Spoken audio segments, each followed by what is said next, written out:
رستا تک رہی ہے. اور چڑ ہے تو سنت رسول سے ہے.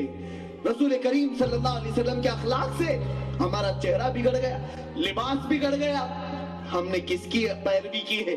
آپ سوچو قرآن تم سے کیا کہہ رہا. اللہ فرماتا ہے تمہارے لیے سب سے بہترین نمونہ رسول اللہ کی زندگی ہے، لیکن ہم کہتے نہیں، ہمارے لیے نمونہ تو فلاں فلم کا ہیرو ہے، اس کا ہیئر اسٹائل اچھا ہے، اس کے کپڑوں کے اسٹائل اچھے ہیں، اس کے کپڑے پہننے کے اور چال چلن کے طریقے اچھے ہیں. لڑکیاں اس میں پڑی، لڑکے اس پہ پڑ گئے اور انہی کو آئیڈیل بنایا. پھر اللہ کے حبیب نے فرمایا من تشبہ بقوم فہو منہم، تم جس کا طریقہ اختیار کرو گے قیامت کے دن انہی کے ساتھ تمہیں اٹھایا جائے گا. فیصلہ کرو، تمہارے ساتھ جس کے اخلاق ہوں گے قیامت کے دن انہی کے ساتھ اٹھایا جائے گا. المرء مع من احب. اور یہ بھی حدیث میں ہے انسان جس کے ساتھ محبت کرتا ہے قیامت کے دن اسی کے ساتھ اٹھایا جائے گا. یہاں تک کہ فرمایا گا اگر کوئی فرعون سے محبت کرے دیکھا نہ ہو قیامت کے دن فرعون کے ساتھ اٹھایا جائے گا. ابو جہل دیکھا نہیں، محبت کرتے ہو تو قیامت کے دن تمہیں ابو جہل کے ساتھ اٹھایا جائے گا. اور یہی فرمایا گیا آپ نے محمد الرسول اللہ کو دیکھا نہیں لیکن محبت کرتے ہو تو آقا کے ساتھ ہی قیامت کے دن اٹھایا جائے گا. رسول پاک صلی اللہ علیہ وسلم کے ساتھ اٹھنا ہے یا ابو جہل، عتبہ، شیبہ اور فرعون و حامان کے ساتھ اٹھنا ہے، یہ آپ کا فیصلہ ہے. رسول کریم صلی اللہ علیہ وسلم کے ان کے ایمان کی بات تو دیکھیں، آپ کے نفس کی بات. کڑیل جوان ہیں اور یہ بھی ایک جنگ میں گئے تھے، ایک قلعے کا محاصرہ کیا تھا، عیسائیوں کا تھا اور وہ فتح نہیں ہو پا رہا تھا. عیسائیوں نے کہا خالد بن ولید کے ساتھ تلوار سے نہیں لڑا جا سکتا، اخلاق سے لڑیں گے.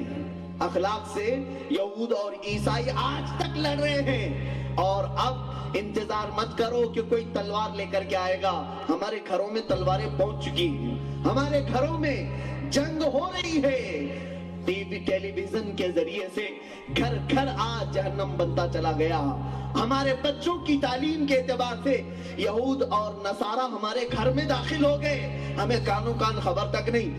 بچہ صبح جا کر کے جیزس از گاڈ کہتا ہے اور گنپتی کی پوجا کرتے کرتے اوم اوم کہتے اس کی صبح شام ہو رہی. معاذ اللہ رب العالمین. اللہ کے رسول صلی اللہ علیہ وسلم نے سچ فرمایا کل مولود یولد علی الفطرہ وابواہ یہودانہ او یمجسانہ او ینصرانہ. ہر پیدا ہونے والا بچہ مسلمان پیدا ہوتا ہے لیکن اس کے ماں باپ اسے یہودی بنا دیتے ہیں یا آگ کا پجاری بنا دیتے ہیں یا عیسائی بنا دیتے ہیں. مجھے تعجب ہوتا کیسے بناتے ہیں ماں باپ. آج دیکھنے کو مل رہا ہے ایگزامپل، ماں باپ بھیجتے ہیں ایسی جگہ پر جہاں بچہ صبح سے شام تک انہی کی بات کرتے کرتے آتا ہے. ہمیں پتا بھی نہیں کب کافر ہو گیا بچہ، کب کافر ہو گیا پتا ہی نہیں. عزیزان محترم، رسول کریم صلی اللہ علیہ وسلم کے وہ جلیل القدر صحابی خالد بن ولید، ان کے ساتھ لڑائی ہو رہی ہے عیسائیوں. عیسائی پادری نے کہا خالد ہم آپ سے لڑنا نہیں چاہتے، ایک ہماری بات مان لو. کہا کیا ہے؟ کہا تم اپنے نوجوان ساتھیوں کو لے کر بازار میں سے آ جاؤ. حضرت خالد بن ولید نے کہا ٹھیک ہے. وجہ کیا تھی؟ خالد بن ولید کے ساتھ پورے نوجوان سپاہی تھے، جتنے لشکر میں تھے سب نوجوان تھے. عیسائیوں نے ایک ناپاک منصوبہ یہ بنایا تھا کہ پورے بازار میں ننگی لڑکیاں کھڑی کر دی جائے اور دولت بکھیر دیا جائے. نوجوان کو خریدنے کے لیے دو ہی چیزیں، ایک دولت ایک عورت.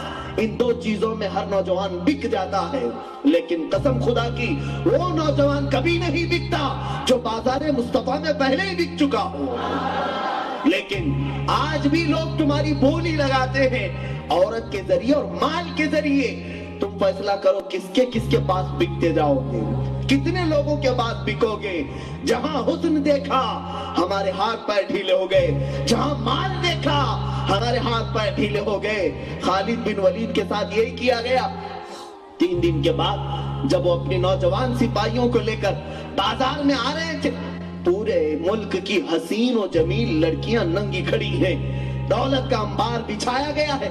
خالد بن ولید کی نظر پڑتی آپ رک گئے، پلٹ گئے اور اپنے تمام صحابہ سے کہنے لگے نوجوانوں سے کہ اے نوجوانوں آج تمہارے امتحان کا وقت ہے. اگر تمہارا قدم ذرا بھی پھسلا تو قیامت تک آنے والی مسلمان قوم تم پر لعنت برسائیں گی، اور اگر آج تم نے ثابت قدمی کا مظاہرہ کیا تو قیامت تک آنے والے تمہارے اوپر رحم و کرم کے پھول برسائیں گے۔ خالد بن ولید سے نوجوانوں نے پوچھا حضور ہمیں کرنا کیا ہے، یہ بازار تو ننگا ہے، ہم کیا کریں؟ خالد بن ولید نے کہا بس رسول اللہ کی سنت کو ہاتھ سے مت چھوڑنا۔ پوچھا ہم تو ہر سنت پر عمل کرتے ہیں۔ حضرت خالد بن ولید نے کہا نہیں، آج ایک خاص سنت تمہیں بتاؤ۔ میں نے اپنے نبی کریم چلتے تھے، نہ آقا دائیں دیکھتے تھے نہ بائیں، آپ کی نگاہیں ہمیشہ نیچے ہوا کرتی تھی، اس سنت پر عمل کر کے چلے جاؤ۔ صحابہ کرام نے خالد بن ولید کی بات کو سنا، اس کے بعد گزرنے لگ گئے، اور صحیح سلامت گزرتے گزرتے اس قلعے تک پہنچ گئے۔ نہ لڑکی سے چھیڑ چھاڑ، نہ دولت کی چھیڑ چھاڑ، نہ ہاتھ میں دولت کا سکہ اٹھایا، نہ عورتوں کی طرف نظر اٹھایا۔ تاریخ تو یہ بتاتی ہے وہ نوجوان تو ایسے گزر رہے تھے اگر ان کے سروں پر انڈا رکھ دیا جاتا تو بھی نہیں گرتا، اتنے ساکت و جامد گزر رہے تھے۔